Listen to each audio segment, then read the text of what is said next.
नमस्कार दोस्तों, जय हिंद, वंदे मातरम। स्वागत है आपका अपने टीटी फैमिली शिक्षकों के परिवार जायसवाल कोचिंग सेंटर पर, पावर्ड बाय शिक्षा ही प्रकाश है।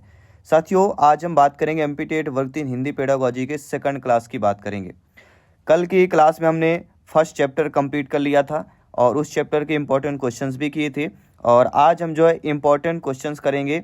इंपॉर्टेंट 50 क्वेश्चंस लेकर आ रहे हैं आपके previous year based important question, जो फर्स्ट चैप्टर से अभी तक आपके MP TET other TT exam में पूछे गए प्रश्न हैं। तो चलिए शुरुआत करते हैं कि आप सभी लोग तैयार हैं इन 50 महत्वपूर्ण प्रश्नों को अटेंड करने के लिए। तो चलिए, प्रश्न आपकी स्क्रीन पर दिया गया है कि भाषा अधिगम का प्रमुख उद्देश्य क्या होता है। व्याकरण याद करना, भाषा के माध्यम से संचार करना, परीक्षा पास करना या निबंध लिखना। ये एमपी टेट 2022 में आया हुआ प्रश्न है। तो भाषा अधिगम का मुख्य उद्देश्य क्या होता है, सभी लोग बताइएगा। अगर आपको पता है तो बिल्कुल बताना है और कमेंट करना भी है, क्योंकि तैयारी तभी बेहतर हो सकती है। तो भाषा अधिगम का प्रमुख उद्देश्य क्या होता है। भाषा अधिगम मतलब भाषा को सीखना, और सीखना का उद्देश्य होता है भाषा के माध्यम से संचार करना। सेकंड ऑप्शन इधर राइट आंसर हो जाएगा। इसके बाद सेकंड प्रश्न देख रहे हैं। दूसरा प्रश्न आपकी स्क्रीन पर क्या पूछा जा रहा है कि भाषा सीखने की प्रक्रिया मुख्यतः किस पर आधारित होती है। अभ्यास और अनुभव, दंड, परीक्षा या रटने की। तो भाषा सीखने की प्रक्रिया मुख्यतः किस पर आधारित होती है, सभी लोग बताइए। ये सी टेट में आया हुआ प्रश्न था। सी टेट में आया हुआ प्रश्न है कि भाषा सीखने की प्रक्रिया जो है मुख्यतः किस पर आधारित होती है। तो कहीं ना कहीं अभ्यास और अनुभव पर आधारित होती है। इसके बाद अगला प्रश्न है जो आपकी स्क्रीन पर है कि भाषा के ग्रहण कौशल कौन से कहलाते हैं। बोलना, लिखना, सुनना, पढ़ना, पढ़ना लिखना या बोलना पढ़ना। सभी बताइएगा, सभी कमेंट कीजिएगा। मेरे प्यारे प्यारे भाइयों की प्यारी प्यारी बहनें, गृहिणी, ब्रदर, सिस्टर, टीचर, जिनका सपना अध्यापक, अध्यापिका बनना, शिक्षक बनना, जायसवाल सर आप सभी का अभिनंदन, स्वागत करते हैं।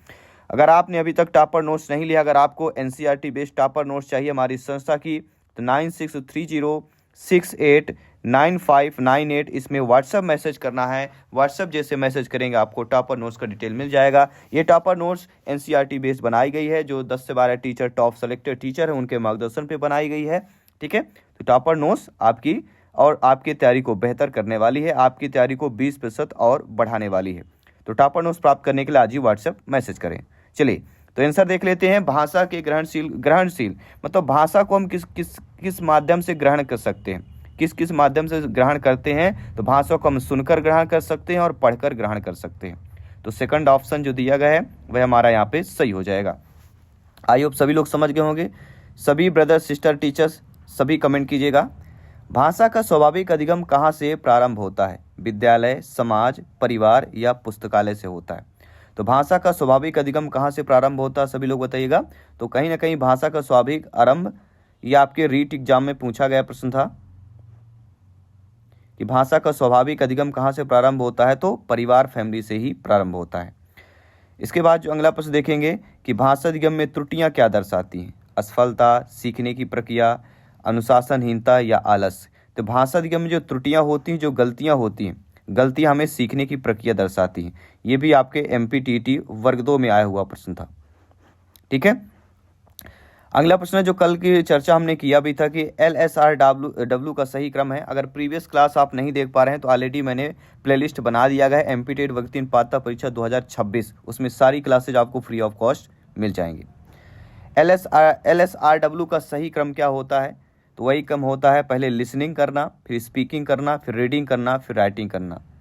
ठीक है, सुनना, बोलना, पढ़ना, लिखना। LSRW ये एक फार्मूला है जो अक्सर एग्जाम में पूछा भी जाता है। आइए बात करते हैं अगले प्रश्न की। भाषा सीखने में सबसे पहले कौन सा कौशल विकसित होता है। पढ़ना, लिखना, सुनना या व्याकरण। तो भाषा सीखने में सबसे पहले जो कौशल विकसित होता है, यह यूपी टेट में आया हुआ प्रश्न था कि भाषा सीखने में सबसे पहले कौशल कौन सा विकसित होता है। तो सुनना ही होता है। सुनना प्रथम में आएगा, याद रखिएगा। कहीं भी पूछा जाए आपसे बनना चाहिए, क्योंकि सिलेक्शन पाना है तो बेहतर परिणाम हमें प्राप्त करना पड़ेगा, बेहतर तैयारी करनी पड़ेगी। भाषा शिक्षण का मुख्य लक्ष्य क्या होता है। तो भाषा शिक्षण का मुख्य लक्ष्य क्या होता है। नियम सिखाना, संचार क्षमता विकसित करना, परीक्षा पास कराना या रटना होता है। तो मेरे प्यारे प्यारे भाइयों की प्यारी प्यारी बहनें, गृहिणी, ब्रदर, सिस्टर, टीचर्स आप सभी लोग जानते हैं, ज्ञानी सर्वव्याख्याता लोग हैं, भावी अध्यापक अध्यापिकाएं हैं, कि भाषा शिक्षण का मुख्य लक्ष्य एक ही हो सकता है, संचार क्षमता विकसित करना। ये एमपी टेट 2000 MPTT 2024 में पात्रता परीक्षा में प्रश्न पूछा गया था। आइए बात करेंगे अगले प्रश्न की।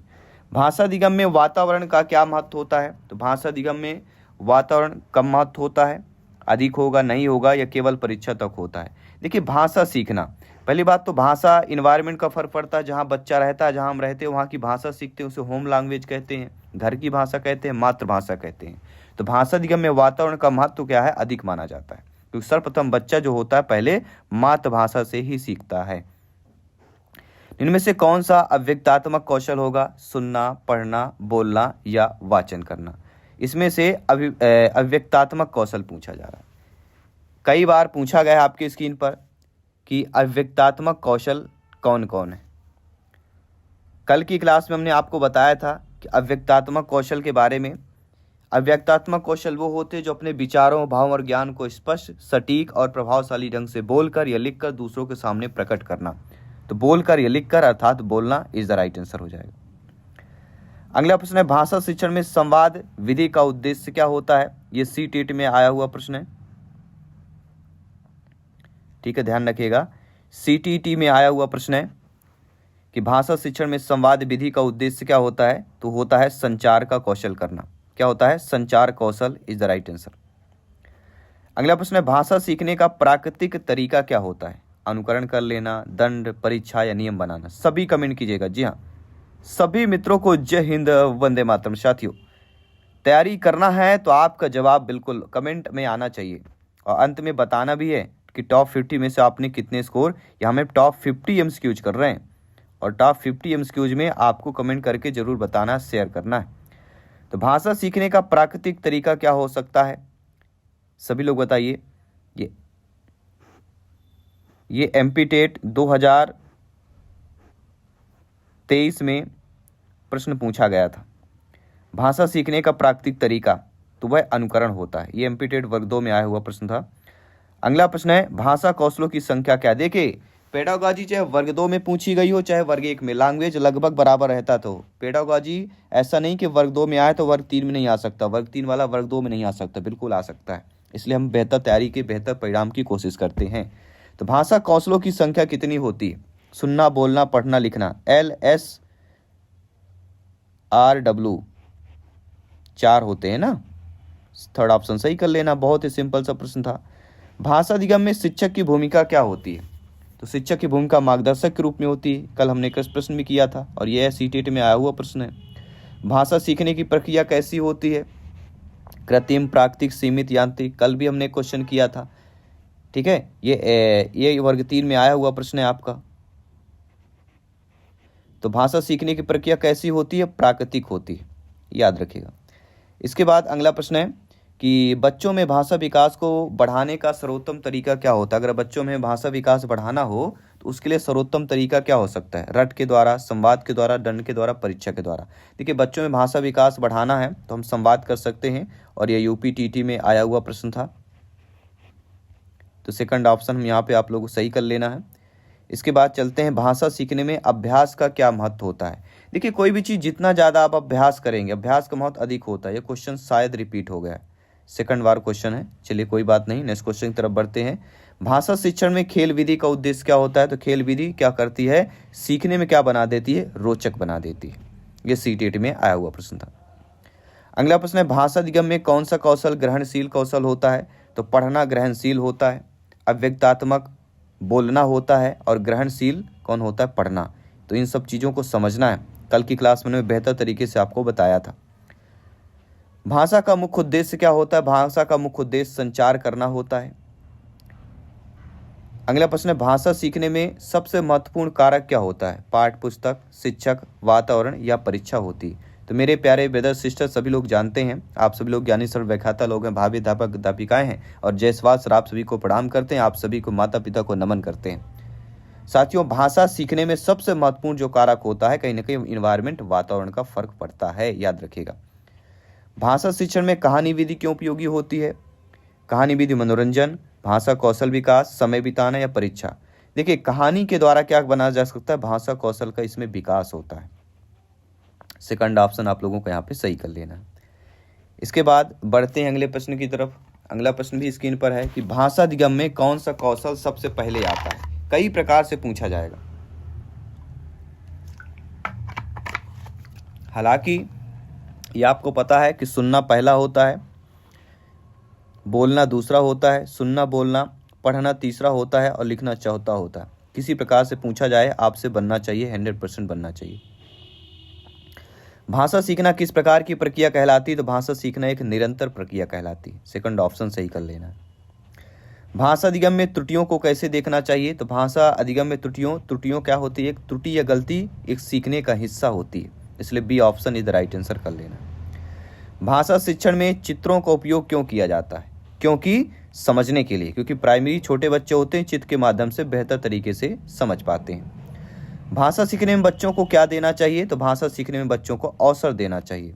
जितना ज़्यादा अवसर देंगे बच्चा उतना गलती कम करते जाएंगे, सीखते ज़्यादा जाएंगे। भाषा विकास में सामाजिक संपर्क क्या होता है? तो सामाजिक संपर्क बहुत अधिक होता है भाषा विकास में। जितना अधिक बच्चे को सामाजिक संपर्क होगा उतना बेहतर उनका भाषा का विकास होगा। भाषा सीखने का आधार क्या होता है? भाषा सीखने का आधार आपका अनुभव होता है। किसी भी प्रश्न पर डाउट हो बेहतरीन आप लोग कमेंट कर सकते हैं, फीडबैक कर सकते हैं। भाषा शिक्षण की प्रभावी विधि कौन सी है? रटने की, गतिविधि आधारित, दंड आधारित या व्याख्यान हो जाती है। तो भाषा शिक्षण की प्रभावी विधि पूछी जाए। प्रभावी मतलब मजबूत, प्रभावपूर्ण विधि होनी चाहिए। ये सभी लोगों को कमेंट करके बताना है कि भाषा शिक्षण की प्रभावी विधि कौन सी है। प्रभाव छोड़ दे, ऐसी विधि जो भाषा शिक्षण पर प्रभाव छोड़ दे। देखिए, संपूर्ण शारीरिक प्रक्रिया, टोटल फिजिकल रिस्पॉन्स, इसे हम TPR बोलते हैं। TPR प्रत्यक्ष विधि और संवाद भाषा शिक्षण, डायरेक्ट मेथड और CLT मानी जाती है, जिसमें आपकी गतिविधि आधारित सबसे ज़्यादा बेहतर मानी जाती है। ये विधियां रटने के बजाय बातचीत, क्रिया और वास्तविक जीवन उदाहरणों के माध्यम से प्राकृतिक रूप से भाषा सिखाने में जोर देती हैं। कौन कौन सी? प्रत्यक्ष विधि और संवाद भाषा शिक्षण विधि, याद रखिएगा। अगला प्रश्न है कि भाषा अधिगम की प्रक्रिया कहाँ से शुरू होती है? तो भाषा अधिगम की प्रक्रिया तो भैया परिवार, फैमिली से ही शुरू होती है, इसमें कोई नो डाउट। भाषा के अव्यक्तात्मक कौशल, बोलना और लिखना, ये भाषा के अव्यक्तात्मक 2 कौशल हैं और इस चैप्टर से एक प्रश्न जरूर पूछा जाएगा, इसलिए ध्यानपूर्वक समझ लीजिएगा। भाषा शिक्षण में सक्रिय सहभागिता का अर्थ क्या होता है? अगर भाषा शिक्षण में सक्रिय सहभागिता है तो समझ लीजिए गतिविधि में वह भाग लेना। भाई भाग लेंगे किसी गतिविधि में तभी तो आपकी सक्रिय सहभागिता मानी जाएगी। भाषा का सामाजिक पक्ष किससे विकसित होता है? तो अगर भाषा में सामाजिक पक्ष विकसित की बात की जाती है तो सभी लोग जानते हैं संवाद के द्वारा ही विकसित होता है। भाषा का सामाजिक पक्ष किससे विकसित होता है? अगर आपके एग्जाम में अदर ऑप्शंस भी दे दिए जाएंगे, ठीक है, तो भाषा का सामाजिक पक्ष मुख्यतः सामाजिक परिवेश, सांस्कृतिक और व्यवहार से विकसित होता है, जो कि संवाद रूप में होता है। इसमें सामाजिक अंत्यक्रिया भी होती है, परिवेश संस्कृति भी होती है, सामाजिक संरचनाएं होती हैं, संप्रेषण होता है, काफ़ी सारी चीज़ें होती हैं। भाषा विकास का सबसे प्रभावी माध्यम कौन होता है? प्रभावी माध्यम इन्वायरमेंट और वातावरण होता है, जहाँ बच्चा रह रहा होता है, जहाँ बच्चा सीखता है। भाषा कौशल का विकास का आधार क्या होता है? तो भाषा कौशल के विकास का आधार अभ्यास और होता है, अभ्यास और प्रैक्टिस होता है। भाषा शिक्षण का लक्ष्य क्या होता है? तो भाषा शिक्षण का लक्ष्य संप्रेषण क्षमता होती है। ये भी बहुत अच्छा प्रश्न है कि भाषा शिक्षण का लक्ष्य क्या होता है, ये आपसे बनना चाहिए। तो भाषा शिक्षण का लक्ष्य क्या होता है? सबसे पहला मुख्य संप्रेषण की क्षमता होती है, लेकिन और भी होता है। विद्यार्थियों में भाषाई कौशल, सुनना, बोलना, पढ़ना, लिखने का विकास कर उन्हें प्रभावी संवाद में सक्षम बना दें। संवाद अर्थात संप्रेषण।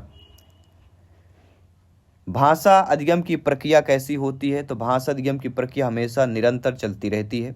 ये लोग जानते हैं, सभी लोग समझते हैं, सभी लोग प्रत्येक प्रश्न को समझ कर जाइए, फीडबैक करिएगा कि भाषा सीखने में अनुकरण का अर्थ क्या होता है? दूसरों की भाषा का नकल कर लेना। और अक्सर बच्चा नकलची होते हैं बचपन में, क्योंकि दूसरों की भाषा नकल करते हैं। भाषा शिक्षण में शिक्षक की भूमिका क्या होती है? तो भाषा शिक्षण में शिक्षक की भूमिका एक मार्गदर्शक के रूप में होती है। भाषा कौशल के विकास में क्या सहायक है? तो भाषा कौशल के विकास में एक संवाद सहायक होता है। भाषा शिक्षण में कहानी का महत्व क्या होता है? तो भाषा शिक्षण में कहानी का महत्व भाषा विकास होता है। जी हाँ, भाषा शिक्षण में कहानी का महत्व क्या होता है? तो कहानी के माध्यम से भाषा शिक्षण में इसमें भाषा का भी विकास कहानी के माध्यम से होता है कि बच्चों के भाषाई, रचनात्मक, संज्ञानात्मक विकास के एक अत्यंत प्रभावी और स्वाभाविक साधन है कहानी सुनाना। यह शब्दकोश बढ़ाने, श्रवण कौशल सुधारने, व्याकरण को सहजता से सीखने में मदद करता है। बच्चों की कल्पना शक्ति को पंख देता है, अर्थात कल्पना शक्ति उनमें बढ़ती है, सोचने की क्षमता बढ़ती है। भाषा सीखने में खेल का महत्व क्या होता है? खेल से तो बच्चों की रुचि बढ़ाते हैं और एक दूसरे के संपर्क में आते हैं तो भाषा भी एक दूसरे की मातृभाषा भी सीखते हैं। भाषा सीखने का स्वाभाविक माध्यम सामाजिक संपर्क होता है। अक्सर कई बार पूछा गया आपके एग्जाम में कि स्वाभाविक महत्व क्या होता है, तो सामाजिक संपर्क होता है। अगला प्रश्न है कि भाषा अधिगम में वातावरण क्या होता है? तो वातावरण अत्यंत महत्वपूर्ण होता है। अगला प्रश्न है भाषा सीखने में त्रुटियां क्या होती है? तो त्रुटियां सीखने की प्रक्रिया का भाग होती हैं। ये कई अदर टीटी एग्जाम में पूछे गए प्रश्न है। भाषा का उद्देश्य क्या होता है? भाषा का उद्देश्य ही होता है संचार करना। भाषा विकास में शिक्षक का कार्य होता है अवसर देना, और भाषा अधिगम में सबसे पहले क्या होता है? सुनना। और ये एक बात और जान लीजिए कि भाषा शिक्षण की सर्वोत्तम विधि कौन सी कहलाती है? गतिविधि आधारित विधि कहलाती है। तो ये रहे टॉप 50 क्वेश्चन जो प्रीवियस ईयर में आपके इस टॉपिक से प्रश्न पूछे गए थे। ठीक है, तो आई होप सभी लोग समझ गए होंगे। कल की क्लास में हम नेक्स्ट टॉपिक करेंगे और ये वीडियो आपको 1 PM पे डेली मिल जाएगा। 1 PM पे डेली क्लास हमारी अपलोड हो जाती है और शाम को 7 PM में आपकी CDP की क्लास अब अपलोड कर दी जाती है। तो इस वक्त आके कभी भी आप देख सकते हैं, कभी भी फ्री ऑफ कॉस्ट सारी क्लासेज यूट्यूब पर होंगी। बाकी नोट्स प्राप्त करने के लिए केवल आपको व्हाट्सएप मैसेज करना है। व्हाट्सएप मैसेज करने के लिए आपको टाइप करना है 9630689598। इस नंबर पे जैसे व्हाट्सएप मैसेज करेंगे टॉपर नोट्स का आपको डिटेल मिल जाएगा। तो आई होप सभी लोग अच्छे तरीके से समझ गए होंगे। मिलते हैं आपकी अगली क्लास पे। सभी मित्रों को जय हिंद, वंदे मातरम। धन्यवाद सभी का।